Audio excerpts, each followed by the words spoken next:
You've been hearing us talk about imperial yeast for a while now, and that's because we absolutely love the stuff. With 200 billion cells in each pitch-right pouch, we rarely need to make starters these days. While originally based out of Portland, Oregon, imperial yeast has expanded to the East Coast, meaning even more people have access to their incredible lineup of yeast, including popular strains like A07 Flagship, A38 Juice, A09 Pub, and a Brewlosophy favorite, L17 Harvest. So good. Whether you brew at home or on the commercial scale, imperial yeast has what you need to make the best beer possible. You can check out all of their available strains and start your planning at imperialyeast.com.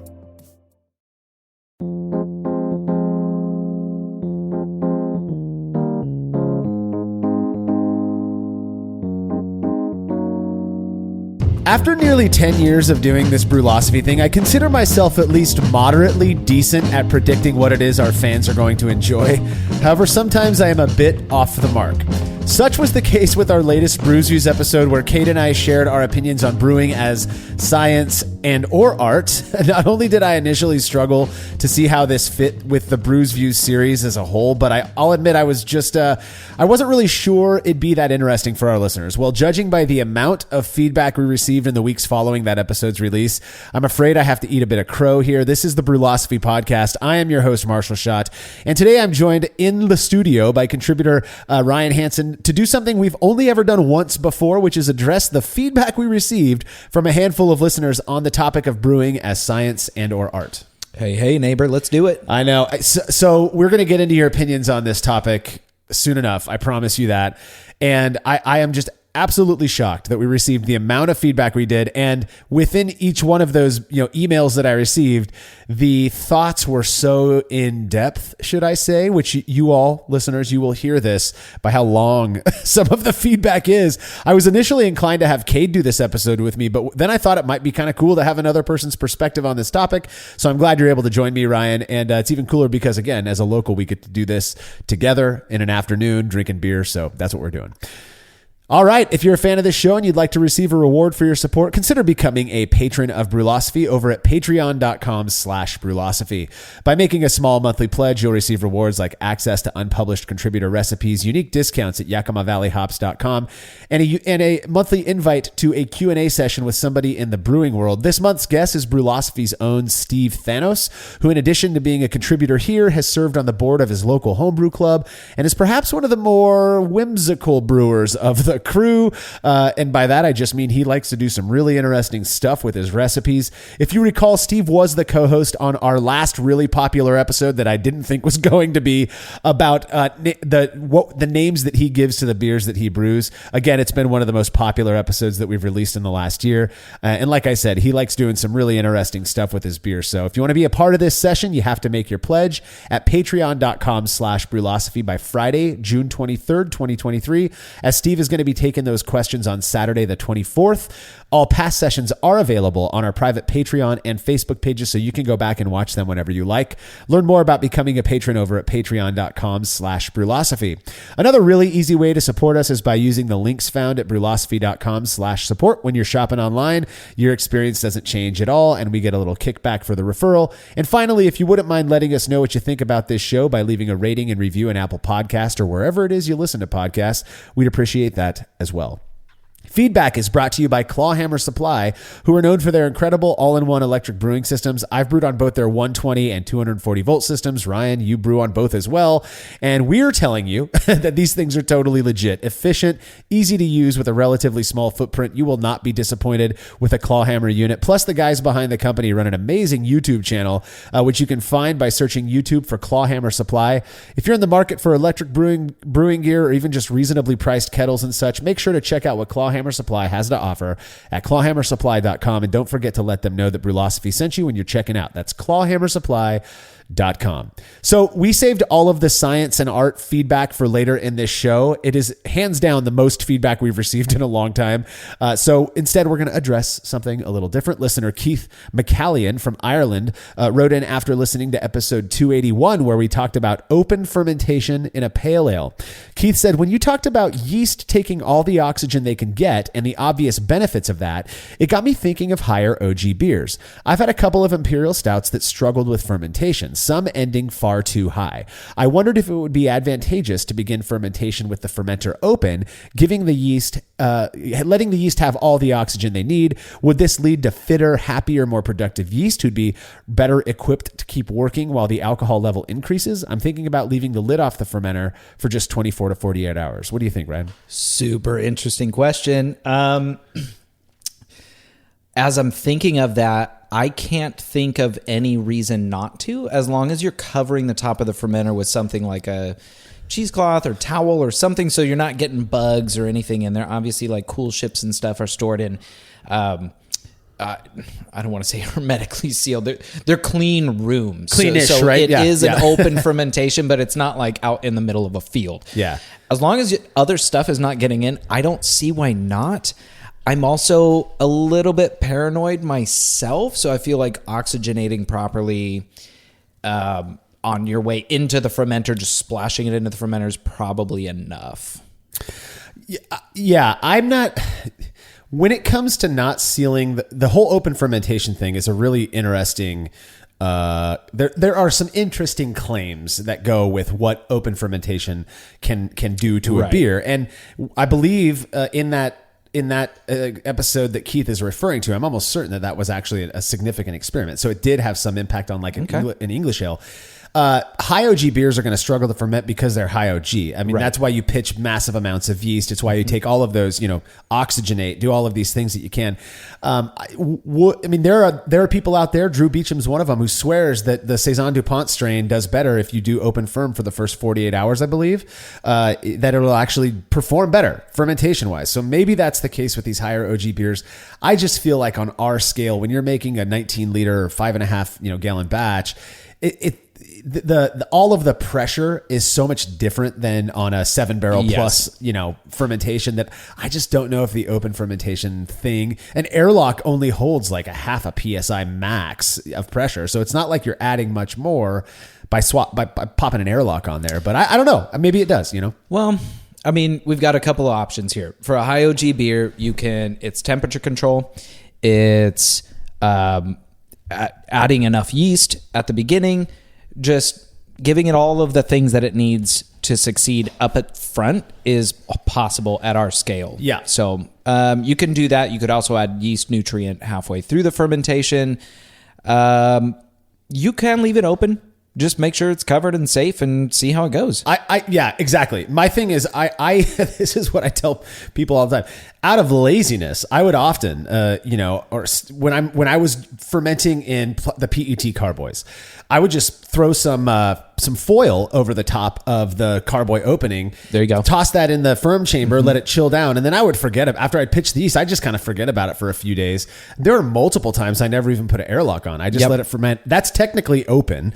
Never had an issue. But I never had issues with fermentation on high OG beers either. You're pitching healthy, good yeast, and if you're building up proper starters or pitching multiple packs, whatever it is, it's just never been an issue for me. But if that's something you struggle with, give it a shot. I mean, I don't think you're going to hurt the beer by fermenting it open. Now that you say that, I do the exact same thing. I'll transfer into my like the Flex Plus fermenters warm. It's like, as long as it's under 100 degrees, I'm happy doing it. So that way I'm not wasting a bunch of water chilling it.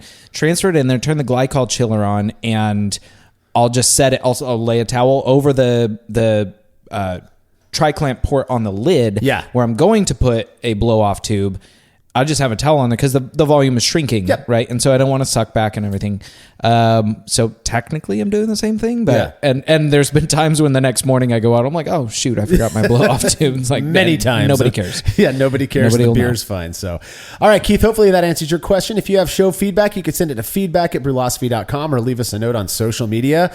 If you haven't already, please go subscribe to the Brewlosophy Show. It's our new YouTube channel where Martin Keene and occasionally Ryan Hansen. Ryan gets to do some cool stuff with Brewfather. They're just creating awesome content that I think people are really enjoying, judging by how rapidly we're getting subscribers. You can find that at youtube.com @The Brewlosophy Show. No umlaut needed. That's at The Brewlosophy Show. We'll be right back after this break.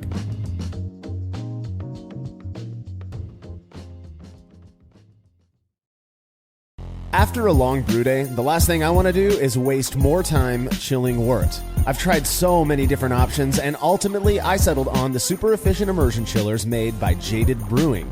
With the King Cobra and Hydra, I'm able to chill my entire batch of wort from boiling to just a few degrees above groundwater temperature in as little as 6 minutes. If an immersion chiller is right for your brewery, then do yourself a favor and check out all of the rad options Jaded Brewing has to offer at jadedbrewing.com, and be sure to let them know Brewlosophy sent you.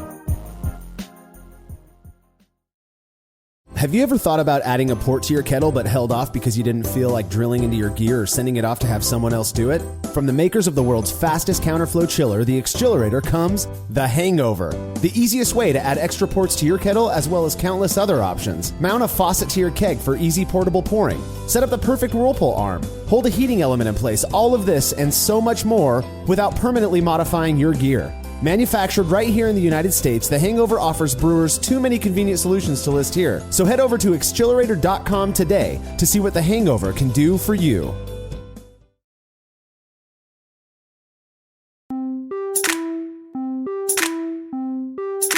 Typically in the week or so after we drop a new episode, I'll get a couple short emails, usually from folks just saying how much they appreciated what it was we talked about, which we tend not to even read on the show.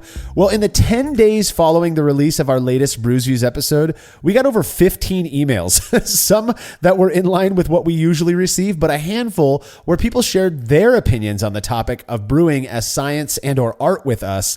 Rather than addressing one per show for the next 2 to 3 months, which would get a little redundant, I think.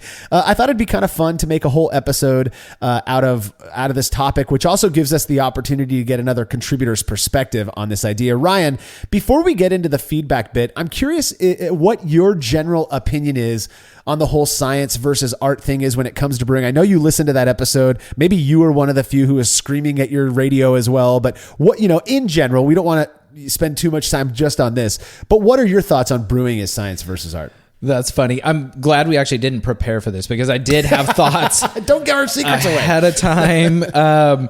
Yeah, it is definitely a combination of science and art. So, but there's also an element of just gut feeling that goes into this. So it's kind of a third dynamic. So exactly like cooking, when they're saying like grandma's recipe says add salt, but it doesn't give an amount. It's like, just add salt until the ancestors whisper into your ear, that's enough. And so I do have thoughts on this. It is a combination of the two. Once you dial in the methodology, so the science behind it, you understand mash temperatures, you understand water chemistry, you understand all of the nerdy stuff that we do all of the time, there is an element of art that comes into it, and that's what comes from experience of knowing the ingredients deeply. We just had a Mexican lager that I made with Venora. You knew immediately that it was Venora. How does that happen? Because you've had Venora 10,000 times. Experience, and right? So it comes from experience. Yeah. And so you can start to combine those. A brand new brewer, don't worry about the art. Just focus on the techniques. Make sure you're hitting your temperatures, your pHs, all of this stuff. Get the recipes from like age-old brewers that know what they're doing. Just steal them, or get a kit from More Beer or wherever, and that's totally fine. Once you understand those ingredients, that's when the art starts coming in, and you're like, okay, let's play with this. I don't have enough of X. Let me just add in this, and I know how it'll behave because I know the ingredient. Well, and I would contend not just knowing now, again, disclaimer, we are talking in opinion. If it sounds Absolutely. if it sounds like we're being unequivocal, you don't have to yell at your radio. I promise you, these are our opinions, and we're happen to being able to have the ability to integrate other people's opinions later on in the show. But not just ingredients though, but I feel like understanding the process, which yes. I was thinking a lot about this after that episode and after reading a lot of this feedback, which you have not read yet. So I can't wait to get your responses on these. That there is this, in my mind, there's this way of thinking about the art science argument in brewing. And the way I do it is the process piece. We often break brewing down into process and ingredients, right? The process piece is so scientifically driven because the science behind it is where we developed our understanding of what needs to be done. Now, how you do it is different. Yep. That's a little bit of art, arguably, or instinct, as you were talking about. But the recipe part of it, what's funny is you made the comment that, if you're a brand new brewer, maybe just focus on the science part first. Steal your recipes online. We've got a whole bevy of recipes on brewlosophy.com. You can snag one of those. They've worked out well for us. If you make a shit beer, then chances are there's something else going on, because we've vetted these recipes, so there is some security in that piece of it. What's funny is a lot of new brewers are, they are the artists 100%, who are just 15 different grains. We've all chuckled at it. We've all done it. And so I do think it's interesting. Well, I look forward to hearing your thoughts on some of the feedback we get from these folks. Let's jump into it now. Again, we really have no idea what direction that we're going to take this. And a lot of the feedback is a bit verbose, but I think it makes sense to read the whole thing, because these people really did put some effort into sharing this with us. So here we go. First one comes from Joe Steins. Joe, thank you so much for the email. Joe said, first off, I am an architect by vocation, which I only mention in case it gives me some street cred on things that are both art and science. I mean, if there is a profession that is art and science, architecture, engineering in general, which I think architecture is an offshoot of. So a topic I feel wasn't fully vetted is, quote, why we brew beer, and if that can shed light on the answer to the science or art question. As an example, science describes how our bodies work, but the more difficult question that humanity still struggles with is why we work. This is getting deep. It is deep. Holy cow. Ryan and I talk about this stuff on the side, actually. The fact we live in a universe that is forced to follow the laws of physics means that, to some extent, everything is based on science. But are we actually doing science when we're brewing beer? You mentioned that the brushes, paint, and canvas an artist uses are based on science. What makes that acrylic stick to the canvas? What makes it that color? How does the canvas say stretched? All science, but the product is art. A Ford Model T is a fantastic accomplishment in science, but a Ferrari can be art. I think the answer lies in why the product was created. The Model T was for transportation, but the Ferrari's intent is to provide delight to the human experience. So, back to beer. Why are we brewing beer? I'd argue that it's 100%. That is a strong claim there. That's a big number. That's a big number. To delight our human experience. So he says he'd claim it's 100% to delight our human experience. At its core, it's not to satisfy the scientific process, but to dazzle our senses of smell, taste, sight, and feel. Everything is science, but when something is used to create delight, it's art. If beer was intended to deliver vitamins and carbohydrates to our diet, I guess you could say it's a bit science, but I think we all know that nobody's using beer for nutrition, right? On a subnote, I used science above to avoid semantics. This is great. But I think most of the time when we use the word science in this conversation, we're actually referring to engineering. The application of known facts discovered through science. Brewlosophy does science with brewing, but the brewing isn't the science. Brewing is used to test theories and create a method for results. So, you do science, yes, but brewers are just using engineering as part of their art. Just as Michelangelo engineered a way to get pigment to stick to the ceiling. With this analogy, I'm still brewing stick figures. Joe, I love this. I love it. I love it. I love it. Okay, so the first thing that came to my mind was a show. I think it's on Netflix. It's called Open Table, and they survey these Michelin, 5-star Michelin star chefs, and they're micro restaurants. One's in a barn in Norway, and I think you're right, because those chefs are making things that are art, but they are using techniques that are based in science and foraging and all of the other things that they're doing. But it's about the experience. It's not just the food itself. It's the lighting, the atmosphere, and all of the things. And so if beer can be reduced into one thing, I'd have to agree with you. It is on the expression side, and it's about enjoyment. And that's why we do it, right? I think so. I kind of like it. I kind of like it. Joe. Yeah. But he hasn't. I think what starts to happen is that humans are really compelled to categorize. Sure. It's what we do. Mm-hmm. We want to understand everything. We want an answer for every damn question of existence. Yeah. And so even with trivial stuff like beer and brewing, which I love that's what our focus is, because you can't get in that much trouble unless you're dealing with German lager brewers. But I think what's happening is that we're breaking brewing up into two separate categories, which I don't really have names for. And we're looking at science and art in one and science and art in the other. And I think the point that I was trying to make in that episode is that brewing in and of itself is a function of the science that allows us to take raw materials and make this delicious Kolsch that we're drinking here right now. You can't do this without some understanding of how things work. That's a perfect caveat to his comment.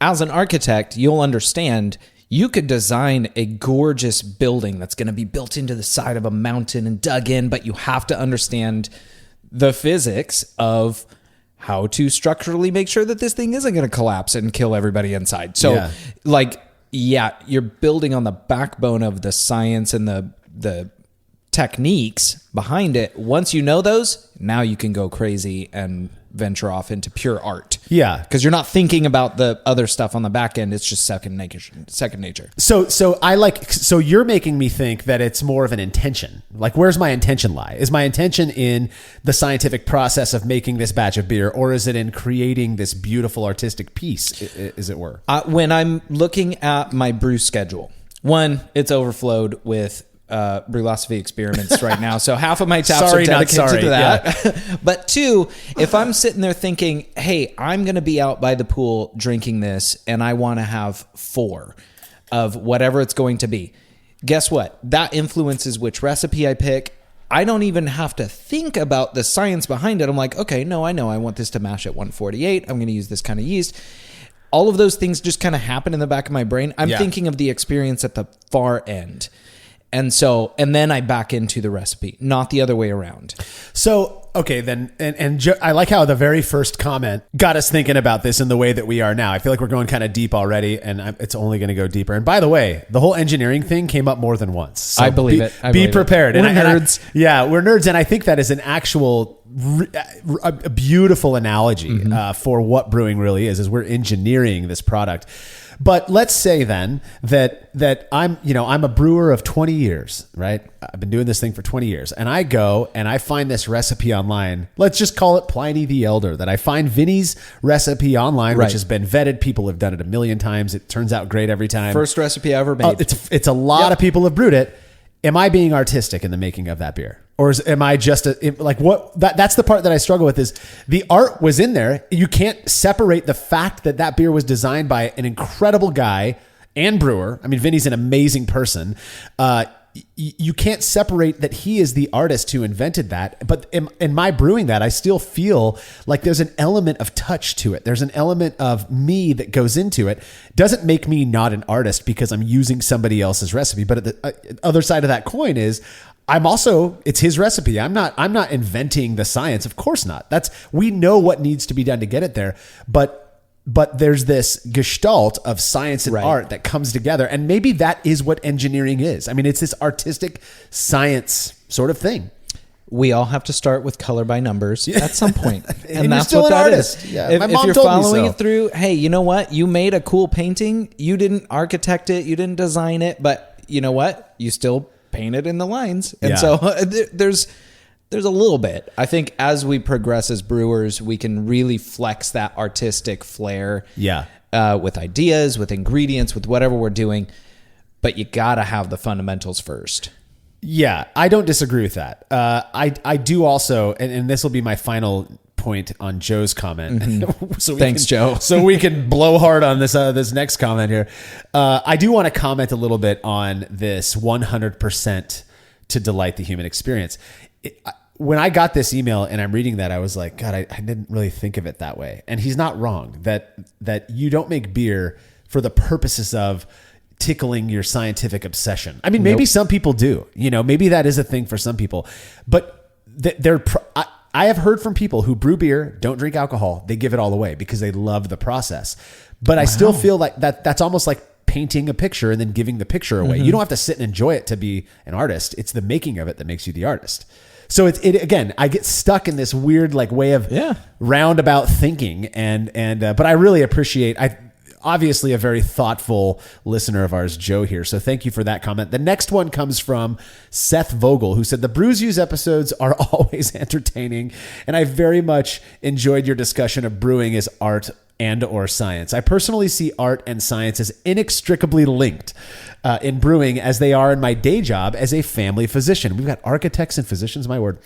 The practice of medicine requires deep roots in scientific knowledge and application of the scientific method. However, the messiness of life is less controlled than a research trial. Artful application of science in context of culture, relationship, change capacity, and even cost limitations are all critical to achieving desired outcomes. I find it enjoyable to play with the same principles in homebrewing where the stakes are lower. Amen to that. Thanks for all you do to make brewing science fun, like an amylase enzyme lowering the activation energy to cleave starch molecules into fermentable sugars.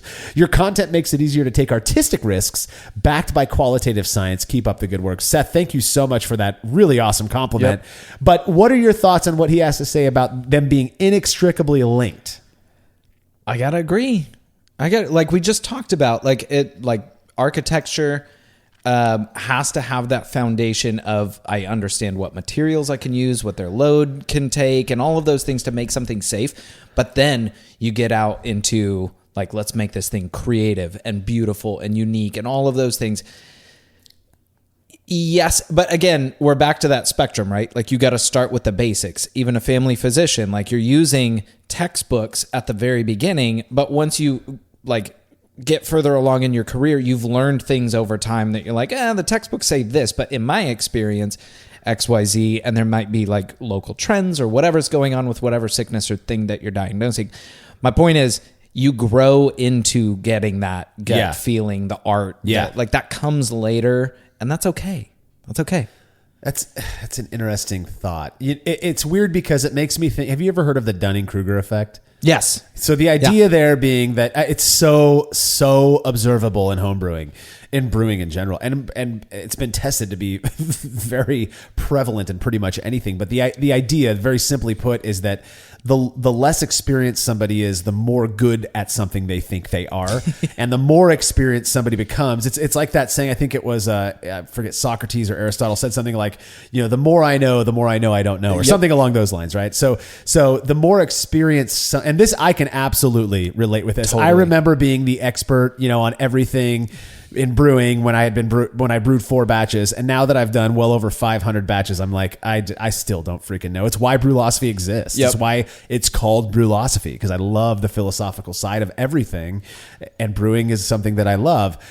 But Seth's comment kind of makes me wonder a little bit about that science and art are inextricably linked. That was the argument that I made in the episode, that you can't have one without the other. You can kind of like adjust your focus, I suppose. I think about Brad Gaines. Mm-hmm. He makes the weirdest freaking beers sometimes, but they come out and I'm like, oh, that sounds awful. And then you taste it and you're like, what the hell? Dude, the Wee Heavy on right now. I'm like, I'm looking at the malt. Like, no.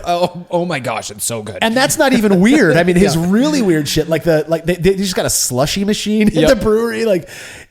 My brain doesn't process things the way his does, but you have to have that. And, I started a website where we do triangle tests. I mean, obviously I'm kind of obsessed with the science side of things. Nerd. But I'm still creating. I'm still writing articles. We're still making podcasts. This is a creative venture. So it's not like you're not an artist or you're not the scientist or whatever. But the whole Dunning-Kruger thing, I have a feeling, I don't know, this would be a fun thing to try to figure out, an experiment to test out. But I have a feeling like the more novice a brewer is, the more artistic they think they are. And I'm not even sure if that really applies, but maybe they're just more free. And is that a good thing or a bad thing? Because their beers usually aren't as good as the more experienced people. Because the more experienced you get, the more even-handed people seem to. They stop using as many grains. They start going with what they know works. And in a weird way, that's like a symbol of they're accepting that maybe I'm not this big shot that I thought I was, and that if I just do things the way most people do who are successful, maybe I'll be successful as well. That just seems to be an observation that I've had, but maybe not. I don't know. I see both sides of this argument. And also this makes me think of the trajectory, right? When you first get into brewing, you're like, let me make the biggest ABV barley wine with 17 ingredients and all of this. Like, then you have a hoppy wort in the end. Right. Back to the American Strong Ale episode, right? That's right. And then we all peter out and we're like, oh no, Coors Light is actually really freaking good. Yeah, so exactly. There's that. So there's multiple sides to this. It depends on the human.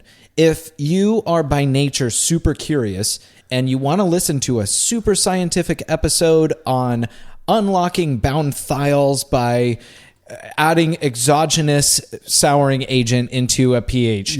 Where, dude, freaking go for it. We can go as deep as you want. Cade is like 10 miles ahead of me on all of the science stuff. And so I'm listening to it. And my eyes are rolling back in my head. And I think I know it all.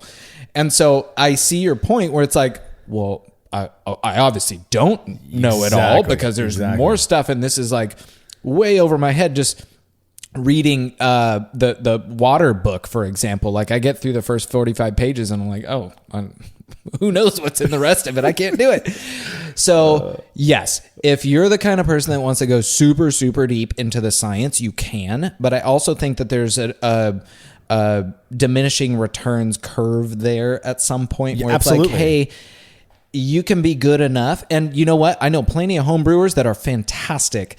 And they know their basics, they know sanitation, they know oxygen-free transfers, and they're using brewing kits from online stores. They're not even writing their own recipes. Guess what? If that makes you happy and your neighbor's happy and you're making great beer, keep doing that. Do not worry about getting into the weeds about all of this other stuff. Like there's a level that you get to. So let's talk, like generally speaking.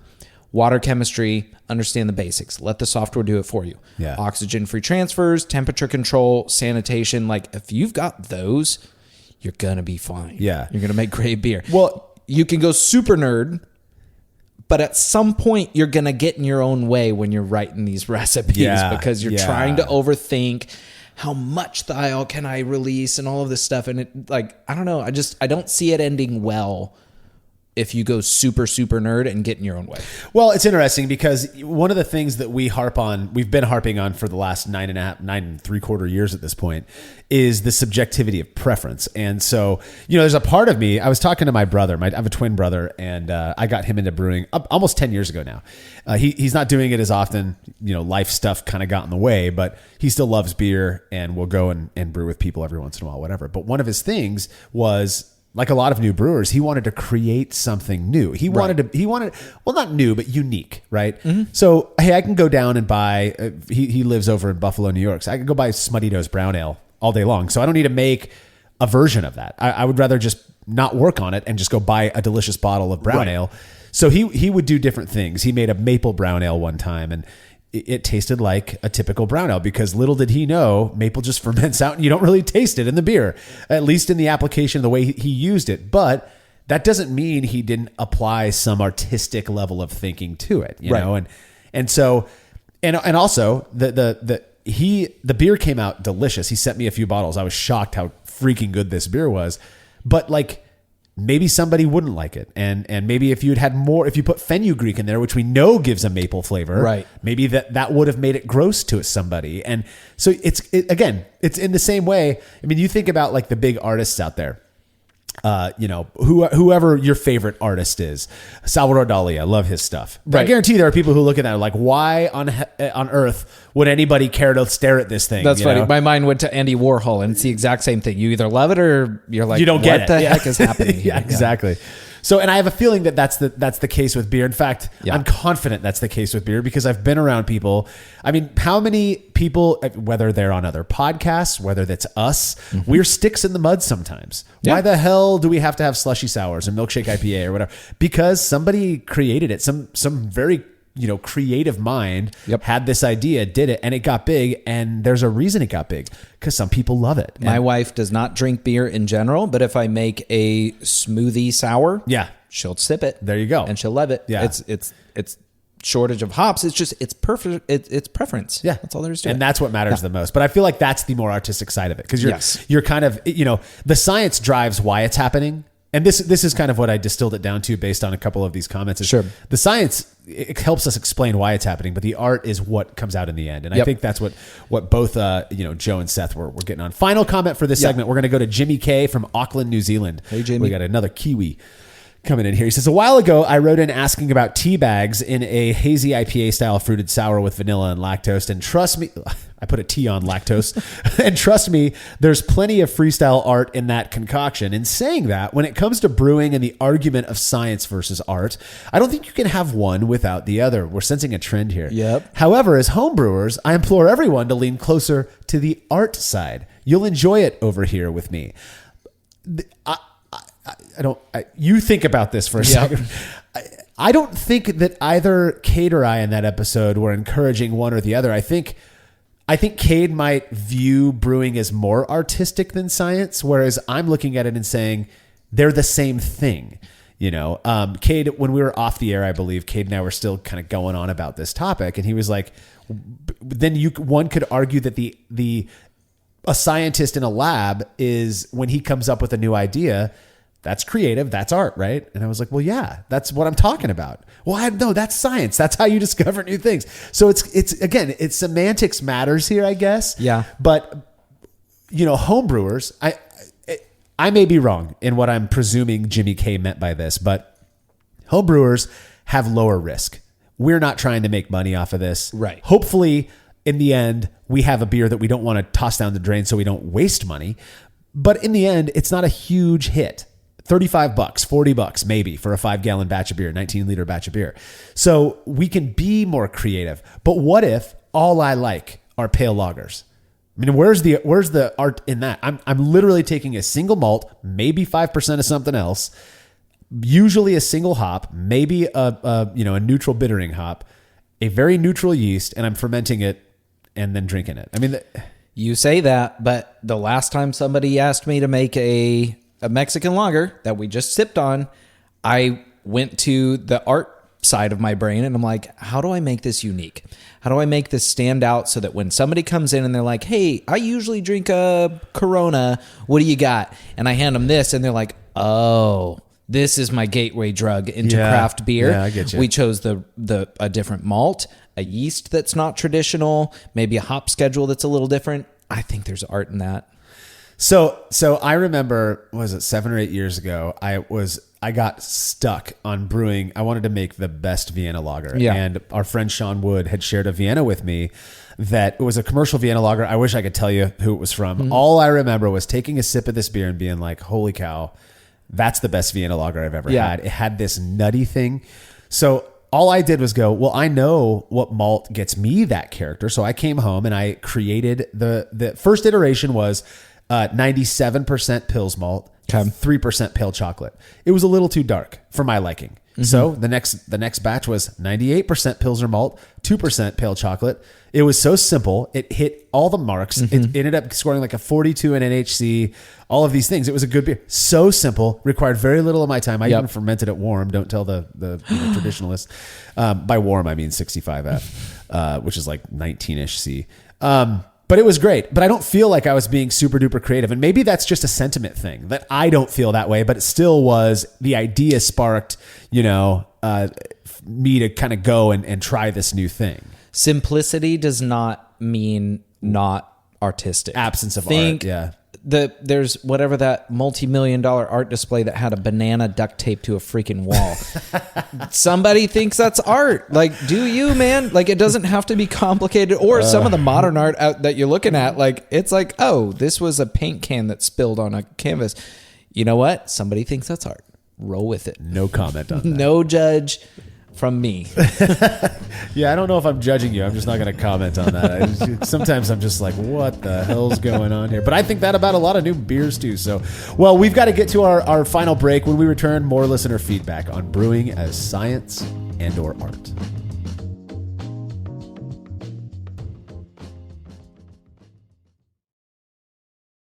There's no denying that stainless steel is the best material for brewing equipment, and Delta Brewing Systems offers some of the lowest prices on high-quality stainless gear, like the Firm Tank, which in addition to holding 8 gallons or 30 liters of wort, comes with a domed lid to even further reduce the chances of a messy blow-off. Plus, it can hold up to 4 psi of pressure for closed transfers. Delta Brewing Systems also has their own line of brew kettles, as well as one of the lowest-priced all-in-one electric brewing systems out there, and their prices are shockingly low. If you're in the market for legit stainless gear that won't break the bank, do yourself a favor and head over to deltabrewingsystems.com today. Family-owned Atlantic Brew Supply is the largest homebrew shop in the Southeast. No gimmicks, no multinational corporate overlords, and no BS. They offer exclusive malts, yeast, and more from local artisans, as well as award-winning recipe kits. They also sell professional brewing gear and cask equipment from sister companies ABS Commercial and Cask Supply. Most ingredients are available by the ounce, plus Atlantic Brew Supply has an on-site calculator to help you craft your best brew. Orders are processed same day, and 2-day shipping is guaranteed for East Coast customers. Get 15% off your first order using promo code BREWPOD. That's BRUPOD at AtlanticBrewSupply.com. As every brewer knows, the best beer requires the best hops, which Yakima Valley Hops provides fresh from the source to brewers around the world, carrying everything from classics like Cascade to modern favorites like Galaxy and Mosaic, as well as other ingredients and gear. Yakima Valley Hops has it all. And don't forget to check out their new podcast, The Late Edition, where the YVH crew goes into depth on our favorite plant with industry experts. Head over to YakimaValleyHops.com now to see all they have to offer and subscribe to The Late Edition wherever it is you listen to podcasts. Welcome to Codependence. What's up, guys? I'm Sierra Miller, and I want you to join me and my sister, Maya Allen, every week for the inside scoop into our sisterhood. You will be getting front row access to the good, the bad, the ugly, and the pretty. So come let your guard down with your fellow codependents as we laugh and, of course, cry our way through this crazy world. See you every Wednesday.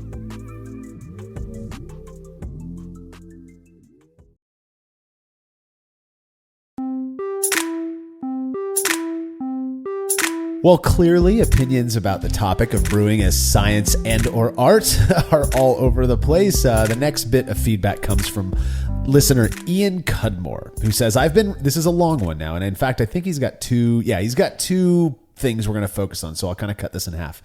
Ian says, I've been repainting my house and listening to various podcasts to keep my brain engaged, which turned into listening to the recent Brews Views episode on brewing as science and or versus art. Did I get all of your and/ors correct, he says? I found that I was screaming at my phone the whole time, so I'll throw my opinion out there for you. You guys said that you can't have beer without art or without science, whereas I firmly believe that it's a spectrum. We have examples of beer that are entirely art and examples that are entirely science, with no room for art. I know a guy who I did some of my earliest brews with maybe a decade or so ago, who involves almost no science, mostly making up recipes on the fly. He doesn't write things down. He has a scale in his brewery that I've never seen him use. He has a thermometer that's old and accurate and close enough that we just won't burn our hands. Now, this guy makes great beer. What in this is science?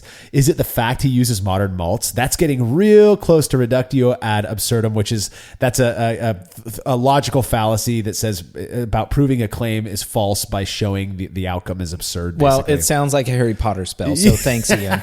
yeah. Ryan's eyes just turned green. Yeah, there you go. Then at the other end, 100% science and 0% art, we have the big macro lagers. There's at least a generation that didn't know what beer could be, while the big corporations slowly changed every popular beer to taste the same. Aside, if you think Bud Light tastes the same as Miller Lite, you need to scrub your tongue or something. Yeah. But I get what you're saying there. He says, because science says that's repeatable, because economic science says that's the best return for an investment as a brewery, to never have a brewer's fingerprint. I am fully convinced, to the point that it seems an obvious truth, though that's probably just opinion, amen, that the lack of art in these beers is a big part of why they get hated on by much of the craft beer and brewing crowd. 25 years ago, when I turned 18 and could legally buy beer, I'm assuming this guy's Canadian. Is it? Yeah. Or England, yeah. English. Yeah, Canada's 19, I believe. We really didn't have the options for beers we do now. And when we look at it, we can see that big industry and their financial experts had been working hard at convincing North Americans for a long time that those lagers are the only thing that are beer. Tell me where the art is in that. There is none. But most of us fall on a spectrum of gray somewhere between the black and white of those two opposites. To me, science is just one of the tools I use to affect my art. Adjusting the temperature on my ferment or the pressure settings of my relief valves are no different than Bob Ross picking which brush he is going to use. Now, as I said before, Ian has another point we're going to get to in a second, okay. But that was a lot to digest. And there's some stuff that I feel like I kind of disagree with what he's saying here, but Ryan, you first, bud. Let me kick it off. So I totally see your point, Ian. I totally get it. But I also I've peeked behind the curtain on the pro side, and I know that repeatability over time is actually very difficult to achieve. So if I'm looking at big beer in specific, let's just pick one. Like, I don't care what it is. If it's Ballast Point, Sculpin, every year those hops and those malts change. Those are the terroir changes. Their sourcing might change. It takes a very, very adept sensory panel team. The head brewer is really going to have to pay attention to the numbers and the specifications of those malts so that beer will always taste the same to the end consumer. Yeah. As home brewers, I don't care about that. Like, hey, if I've got a quote unquote house beer that's called Lulu's IPA, I could make a Pliny one day and a Sculpin the next day. Or the clones of those. Yeah. And nobody cares. Yeah. Like, they will not know the difference. But if I'm a hardcore Coors Light drinker, I want that Coors Light to always taste the same. So I kind of disagree that there is definitely some art that goes into that. Granted, somebody might step back and say, well, that's actually the science behind it. And I guess it kind of just depends on your personality and the kind of person that you are, the brewer that you are. For me, that's art. That's I want my Bob Ross brush with this teal blue to look the same over on this corner of the painting than I got the day before on the other corner. So there's some art that goes into that. It's kind of that gut feeling of like, how much of this color, how much of that color. So there is there's still art and science. That's the point that I tried to make that I don't feel like I was very clear on. So I understand Ian's comment there. You cannot have in brewing. Okay, let's keep it just contextual. In brewing, you cannot have one without the other. They are inextricably linked. If somebody comes up with a recipe that just so happens to get super duper. Somebody came up with the Coors Light or the Miller Lite or the Bud Light recipes. Right. Somebody came up with the Carlsberg recipe. Somebody came up with, the Lion recipe. Yes, they got so popular because we weren't just, now I'm a cynical dude, I'll admit it, but we weren't just brainwashed into liking those beers. There's a reason we like them. They're easy to drink. They're refreshing. They're not too heavy. They have all of those qualities. Mm-hmm. Just because it got popular doesn't steal the creative aspect away from it, Yep. And I guess that's my issue is it's easy to pretend.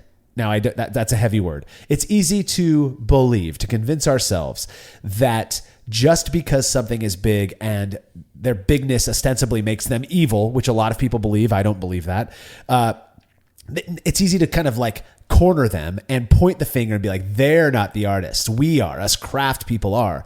I get the political argument behind macro beer and micro brewed beer, all of that stuff. I get it. Trust me. I may not agree with it in the same way, with everybody else out there, but that doesn't mean that those people who go get hired those jobs and who are working to support their families in those jobs, it doesn't mean that they're any less artistic than the person who homebrewed 4 batches and thinks they can start a brewery. Yep. I don't think so. And just because you choose to make a brown ale or an IPA instead of a pale lager or a German Pilsner, whatever, that doesn't make you any less artistic, but the science is still there. There's no such thing as a 100% scientific beer. That's all I'm trying to say. You'd have to have AI design it for you, brew it for you. As soon as you enter the scene, you are losing at least 1 percentage point of that science is what, I just finished reading a book. It was a fantastic book. It's called God and Guinness, and it's the history of the family, the Guinness family, and how those recipes came to be, how they tweaked them over time. The point that they existed was to try and end alcoholism from the whiskey that was taking over Ireland at the time. And it's just like such a fascinating book. There's art throughout that whole thing. There's gut feelings. There's intuition. There's where do we get our water? How do we increase this? And the widespread distribution that they have, that's the same thing as Coors Light, Budweiser, all of these, the American pale light lagers, the Crispy Boys, they're everywhere because it is a catch-all. Like the vast majority of people are cool with it, exactly like Guinness globally. That was a marketing thing. That's not a science-driven thing. There is definitely art intertwined with brewing any big beer. Yeah. Yeah. And that's my point is that, I get that even us admitting that we drink Miller Lite offends some people. Well, I don't know what to tell you. I like it. Yeah, I love it. Okay, well, here. Let's put this one out. If you send IBU calculations, this is what I'm getting at. We don't have a super specific way of knowing what exact IBU something is. Unless you mass spec it. Unless you mass spec it. So we're using calculators as detailed as you want to be. There's still some element of winging it in there. Yeah, absolutely. So if I want a X percent beer, I know how to calculate the residual sugars that are going to ferment. But IBU, color, there's art in that because we don't have a way as homebrewers to calculate these things. So there has to be some art. There has to be some like gut feeling that goes into that brew day. So, okay. What I'm about to say is gonna run counter to some of the talk about non-alcoholic brewing. So let's just, again, the context here is normal alcoholic beer. Ian mentioned his buddy who just wings it every time. He doesn't have any calculators. Yeah. He doesn't use a thermometer. That sounds awful to me. I would hate that. But I'm a nut for numbers. I get it. I own that. There's my science side, I suppose. But my house beers, I'll put a recipe in and I don't even like, obviously my temperature control for the mash and the boil, it's easy peasy with the claw hammer. I just type it in. I don't check those. Yeah. I know what the final gravity, what the ABV is going to be. I don't even take notes anymore because I've made them 50 times. Yeah. And that, I think that's pretty common, right? Yeah.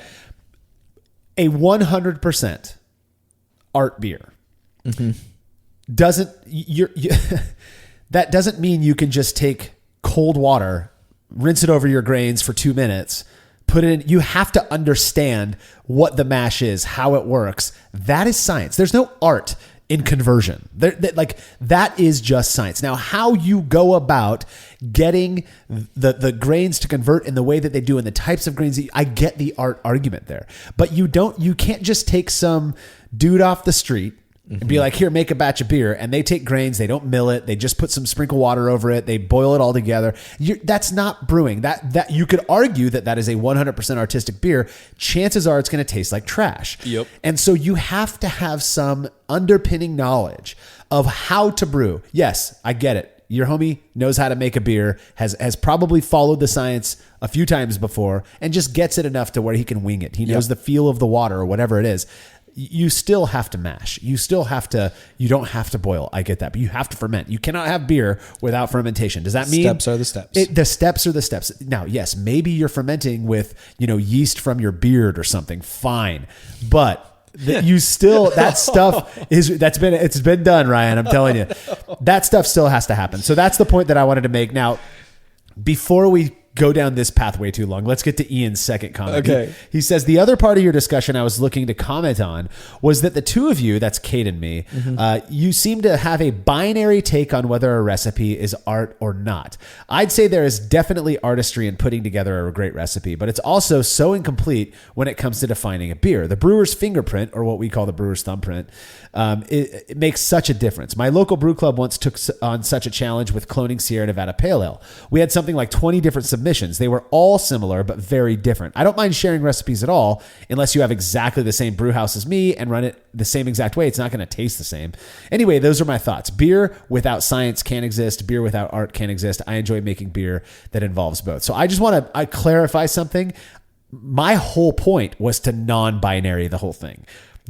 I thought that was the impression that I left, but clearly, at least the way Ian interpreted what I was saying, is that I think it's either art or either science, and I absolutely do not believe that. Right. It is. They are, like I think it was Joe who said, they are inextricably linked. They have to be together, not because or not out of choice, but because they just are. They just are. Right? Yep. I also agree with Ian here, though. I mean, the brewer's thumbprint is definitely there. I make test batches for some of the local breweries here, and they're like, hey, I want to make XYZ style. I'll make it. It's at a 10-gallon volume. It's not going to taste exactly the same on their system. So there's a level of interpretation that needs to go into that, like, hey, I know the differences between the hop utilization and the crystal malts are going to be more expressed on a big system. As long as I know that, it's fine. Hey, we're in the general direction. So, It's definitely not binary. Yeah. I mean, it can't be. You have to have both. Again, if an architect designed a gorgeous home but didn't understand structural integrity, it's going to collapse on people. That's so right. it might look beautiful, but it's going to collapse. If you don't understand conversion temperatures and fermentation profile and all of these things, it's going to collapse and something's going to go wrong. Yeah. And you'll quote unquote have beer, but is it good? Probably not. Couple of this topic always. So I took I'm a philosopher at heart, a psychologist in profession. That's what I tell people. And I took this great course from a man named Ron Teague, who has since died on us here. But what a great teacher to have. And it was a phenomenology course. So phenomenology is a qualitative research approach, right? Where you're looking for subjective impressions, and then you put that together to try to get the quote essence out of something, right? And in that class, we had to do some really heady reading and all of that stuff. But one thing he said to me that I thought was interesting was, I think Ian's the one who commented on there's the black or the white, but most of us live in the gray. Yeah. And he commented, Ron said, he goes, there's an argument that, phenomenology studies creativity, art, the beauty of art, all of that stuff. So it's applicable here. And he goes, a lot of people talk about this black or white and that the goal is to, for patients in therapy, which kind of get them into the gray. And he goes, what I always wondered was, why aren't we pushing them to live in color? That's the beauty of it, is to see the rainbow and to recognize that while you might see, orange, somebody else might be seeing green, but it's still a part of the same cohesive thing. And I feel like that is how I approach this, is that it is very much a subjective thing on how you approach designing a recipe and brewing. We are all individuals, and people want so badly to believe we all view the world the same. We all feel the same about this. I can't tell you how many times somebody's brought me a beer and they're like, this is amazing, you have to have it. And I drink it and I'm like, buddy, I'm not a fan. That doesn't make me wrong. It doesn't make you right or wrong either. It's just subjective. And so much of what we think is objective, I would contend is subjective. The other comment that I want to make, and this came from Ron as well. He was a very thoughtful dude. He said, he made a comment, and I have to paraphrase, but he said, if we think about the art science argument, right, that if you think about a house, that the structural components, that's the science, all of the framing and the way that everything is done, that's just science. That's engineering. That's architecture. You have to have it that way so it doesn't fall apart. Everything that you put on the outside and the inside, that's your art. So you have to have the baseline in order to build upon it. And what we build upon the science is what we call art or creativity. And I think that's a beautiful idea. I'm not sure where I stand on my agreements with it, but I think it's a beautiful concept. You just made my point. That's it. You got, as long as you understand the fundamentals and the science that's happening behind the beer, cool. Go crazy with it. Yeah. Put Fruity Pebbles in it. Just don't serve it to me. I would try. I would try it. So thank you so much, Ian. We appreciate your feedback. Next bit of feedback comes from Christian Groner from Raleigh, North Carolina. I used to say Raleigh, and I got corrected on it. Oh, yeah. I still don't know what's right or wrong. No, I lived in Fayetteville, so right around the corner from Raleigh. It's Raleigh. It's Raleigh, okay, North Carolina. So Christian says, you both made great points, but really missed the true answer. Here we go, Ryan. We're going to get the true answer. It is engineering. Science is the study and understanding of nature and the universe through observation and experimentation. Art is, art. Engineering is applying the knowledge learned through science along with artistic elements, sometimes more, sometimes less, to create useful products and processes.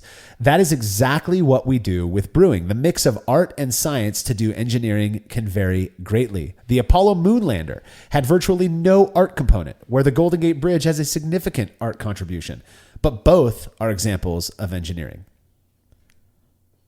Okay. Sure. I think I agree mostly. So, I mean, again, we could kind of take this both ways. Like if you're like fully in the art camp and you're trying to win me over, you could make a case and do it. If you're fully in the engineering camp, you could also do it. I'm still landing here like, no, the person that came up with that Golden Gate Bridge and the person that came up with, the moon lander, the moon landing, at some point they're like, this is what I want it to look like. And they started like just brainstorming and drawing it out. And so I disagree. There's art in there. There's art in there. A lot of art, I would say. Yeah. And it takes a creative mind, which are we going to classify creativity as art? I think so. Yes. Okay. So it Yes. takes a creative mind to even come up with the idea of what could make a survivable, lander for the moon. That requires a level of artistic thinking that I don't possess. I'm telling you. I'll reduce this into like the simplest terms that I can think of. My kids will come up with some of the wildest engineered vehicles with Legos, and he's like, Dad, look at this, it's a boat plane. And I'm like, dude, that's freaking awesome. So you come up with a great idea, let's go to the moon, and then you got to get the engineers and all of the stuff involved. Like, okay, how do we make that happen? Yeah. So it's still a combo. It's a combo platter. There is no 100% one way or the other. That just doesn't work that way. Not for me, at least. Yeah. But again, if somebody wants to believe that, who am I? I don't care. I don't care if you believe. Don't hurt anybody. That's my thing. I don't care if it politics, religion, or brewing. Don't hurt people, and you can believe whatever the hell you want. That's the beautiful thing about being human. I do want to parentheses this. I do know certain individuals that are so smart when it comes to the chemistry and the science of brewing, building recipes, sanitation. Like, they're so smart and they understand the book knowledge so deeply, they get in their own way because they'll overcomplicate a recipe. And they're sitting there thinking like, oh, I can't use that tool because it can't be sanitized properly because of X, Y, Z. And I'm like, whoa. Yeah, like if the sanitizer can't get there, the beer can't get there. Like, you're going to be okay, buddy. And and they make a process that's way more complicated than it needs to be. This is, okay, I love to poke the bear on Instagram. And so I'll throw out a question like, I just finished my brew day in 3 hours or less. Did you? Yeah. And I get like, I'm a low dough brewer and I take 7 hours for a 5-gallon batch. I'm like, dude, if that's what you're into, go for it. By all means. Have fun. But it can be done. And don't tell me that it can't, because I have award-winning beers that were made in 2 hours or less. 2 or 3. Exactly. All of that kind of circling back. Don't let that head knowledge, the architecture, not the architecture, the engineering, the engineering and the science behind it get in your way. At some point, as long as you understand the basics, you can get into this hobby. That's what I think holds a lot of homebrewers from starting, is because they don't understand the deep science or the technicalities or the no, dude, just start with a plastic bucket and an airlock. It's this and mystical, it's this mystical thing that is like, oh man, these crazy dudes who made this beer from a homebrewer is so good, better than, dude, you can make it. Don't overthink it. Don't overthink it, please. This is, you could tell we've had a few beers because now it's like we're getting off into the weeds. But one of the things that I've found really curious about brewers is that they don't like when I comment on how simple this really is. I mean, it's got to be complicated because, that makes us look cool. That's how it comes across to me. Yeah. The truth of the matter is it's kind of expensive to get into. That's a barrier to entry, right? Mm-hmm. Is especially if you want an easy brew day. There's some complicated, convoluted aspects, but once you learn about it, you're like, wow, that's way easy. It's why I recommend nobody start with extract. Just go straight to all grain. Do 30-minute mashes if you want. Who cares? Do 1-gallon batches. I've talked 2 people this week into getting a 1-gallon stovetop kit. Exactly. I'm like, dude, just do that. It's all there. The instructions are fine. Just follow that. But I feel like in the art science argument, I feel like it's like we got to keep the fact that this is as easy as it is our little secret, and then let's overcomplicate some aspects of it. And if we do something overcomplicated, then that is obvious proof that our beer is better than everybody else's. Like, I just don't get that. And that's not what I think, as clearly as Brewlosophy over here.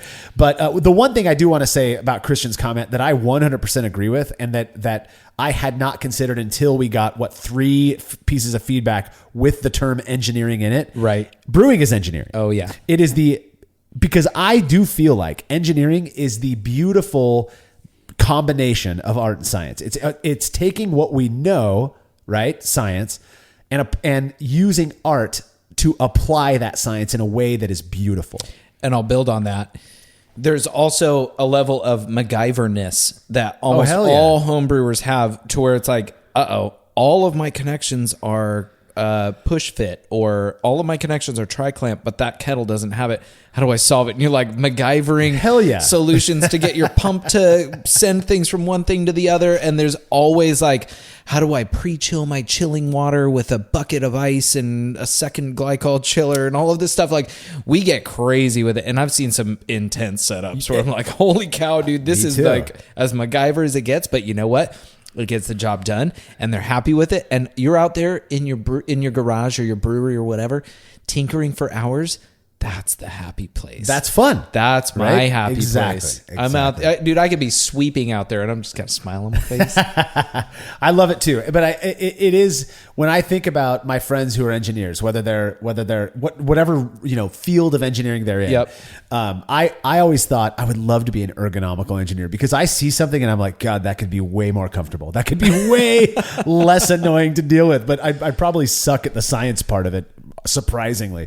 Final comment comes from Jeremy Hunter. He left this on Facebook, and I included this because I feel like it's a good way for us to summarize our final thoughts on this. But Jeremy says, why is art and science seen as mutually exclusive? Well, Jeremy, hopefully based on some of the comments that we've gotten to earlier, you understand that there are those out there. We're with you. Who view it as that way. We don't. He says all major sciences started as an art, really. And then, Jeremy left this comment. He did make a note to say that he hadn't listened to the episode yet. So I'm hoping he understands that what Cade and I were talking about was not that they are mutually exclusive. But there are people out there who seem to view it as such. And I think that's really interesting, Ryan.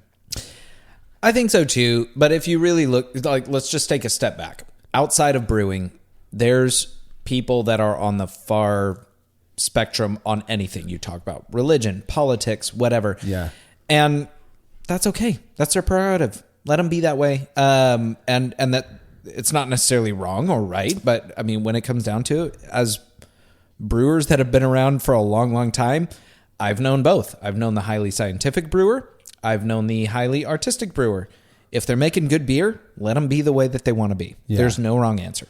Yeah, I think an argument, whenever you say an argument can be made, there's subjectivity in that. But it's all subjective at this point. Yeah, but it really isn't. I mean, we don't live in a relative world. There are certain things that are fact. And if you don't want to believe that, then fine.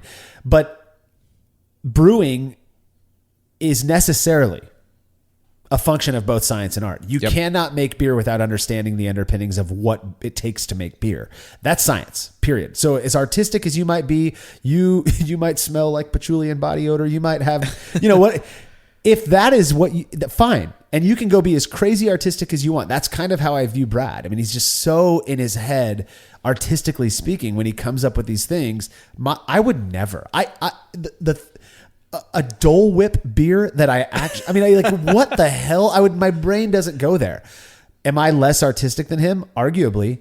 Can I still make that beer if he gives me the recipe? Yeah. Mm-hmm. But that's still artistic. Yeah. And my application of what he gave me, there's still an element of creativity and art in that. And you have to make decisions throughout. What temperatures do I use? When do I add things? All of this, there's kind of that gut feeling that I'm equating the gut feeling to artistic. I think you should. And that's kind of that, I know this is the right time to add it. Well, and that was the point that Cade made that I really, really resonated with me, was that anytime there's a decision, there's an element of art there. Yeah. If you are making a decision, that means that it's on you now to choose something. And that could potentially impact the way this beer turns out. I mean, it's going to impact the way the beer turns out. Sure. That there is the artistic influence. Doesn't change the fact. I mean, that's the one thing, is I feel like the constant is science, and the stuff that goes on around it, the sound waves that's the art. Perfect example. Timer goes off. I'm in the middle of cleaning a fermenter, but it's time to add my 30-minute hop addition. I know in my head, because I understand the art of this, if I wait another 4 minutes, it's not going to matter. No, there's 0% chance anybody will ever know the difference. But the guy that's brewing with me that day might be like, dude, the timer's going off. We got to add it right now. That would be me, by the way. No, we're fine. It's okay. It cracks me up because of Brewlosophy, and I understand this piece of it, but because of Brewlosophy, I think there's this fairly widely held perspective of Marshall as brewer as being this dude who's like super duper hardcore, or either that or doesn't give a shit about anything because you invented short and shoddy. So there's that. I am such a nut about numbers and timing and all of that.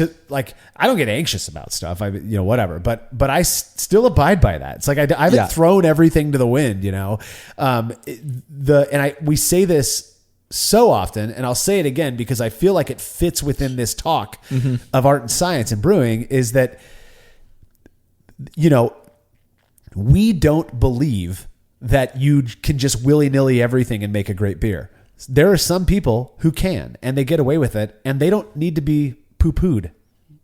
Good for them. Let them fly. Just because we do these experiments doesn't mean we're advocating for people to do whatever variable it is that we tested out that may not have had a distinguishable impact. We're not advocating for that. We are doing this because this is our way that we enjoy expressing our creative side of the beer and brewing world, which happens to integrate science into it. And we don't want to hear the comments from the trolls. So we want to make sure that all the variables are accounted for, except for the one that we're testing. I don't mind the trolls, man. Let them come. Hey, thanks for reading, trolls. Some of y'all need a hug. I just want to hug you. Well, that is all the time we've got for this episode. I'm sure we're going to receive another onslaught of feedback on this topic, which is great. In fact, if we do, I wouldn't mind having another co-host on to get another contributor's perspective on this whole art science thing. As for now, I'm sticking with my opinion that brewing is wholly both science and art. They're not mutually exclusive. Ryan, how about you, man? It's 100% art and science. Not 50-50. Nope. It's a wavering thing. It's art and science. Brewing is living in the color. It's neither black, white, or gray. That's what I'm going to say. So, well, don't forget to listen and subscribe to the Brew Lab podcast, where host Cade Job takes you into the lab with brewing professionals to discuss the fascinating work they're doing on our favorite beverage. And make sure to head to brewlosophy.com to stay current on all of the fun beer and brewing stuff we are up to. The Brewlosophy podcast is made possible by the generous support of our sponsors as well as all of our rad listeners. We seriously could not do this without you. Cheers to everyone who has subscribed and left a review of our show. It makes a huge difference. If you haven't yet, please consider doing so. Head over to brewlosophy.com/support to view a list of ways you can easily help us to continue producing this podcast. If you want a reward for your support, visit patreon.com/brewlosophy. Thanks again for listening. We'll be back next week with another episode of the Brewlosophy podcast. Until then, think beer. Start off the morning with some hot tea, lemon and honey, cause it soothes my throat. Put some herb in the bowl, yeah, it's homegrown. Ain't gotta go through